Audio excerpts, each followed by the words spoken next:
DJ राजा राज।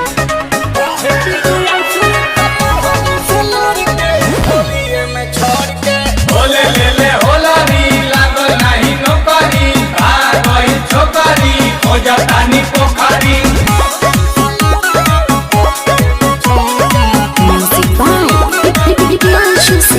रोतानी बालाटी में रंग पानी घोर के कहाँ गिरंग अरे रोतानी बालाटी में रंग पानी घोर के मन करे फेंकी पिचुकारी अपन तोड़ के चल गइल माल काल होलिये में छोड़ के।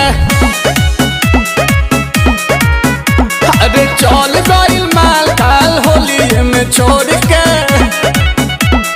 कहाँ गिरंग अरे होलहरी जरावे खाती आवत रहे भोर के मिलहला के बाद जाते रहे हुआ जोड़ के चल गइल माल हो बंगाल काल छोड़ के।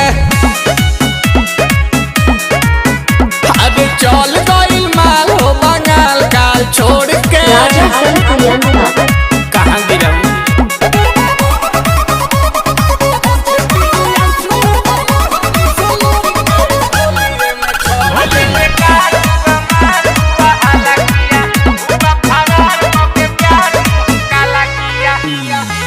ओढ़नी में बांध के ले आवत रहे पुआ खाके हमर दिल बड़ा देते रहे दुआ।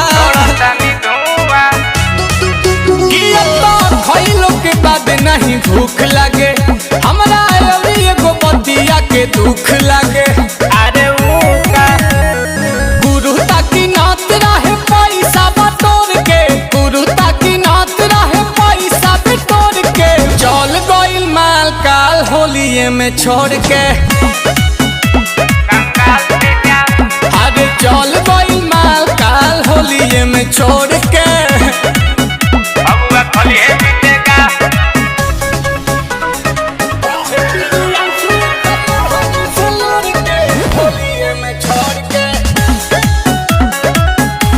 बेगूसराय मटिहानी पुराना थाना चौक।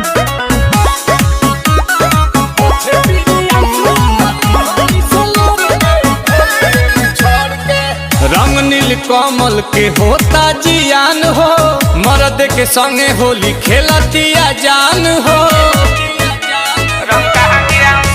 हम कैसे मनाई अपना आप के आंसू गिरता वे आंसू पाछा ताप के इलाज कराओ पोछे पीरी आंसू कर ओढ़नी से लोर के पोछे पीरी आंसू कर ओढ़नी से लोर के चल गइल माल काल फगुए में छोड़ के।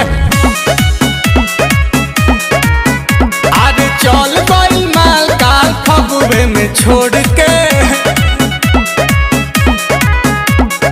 फलिए जीतेगा।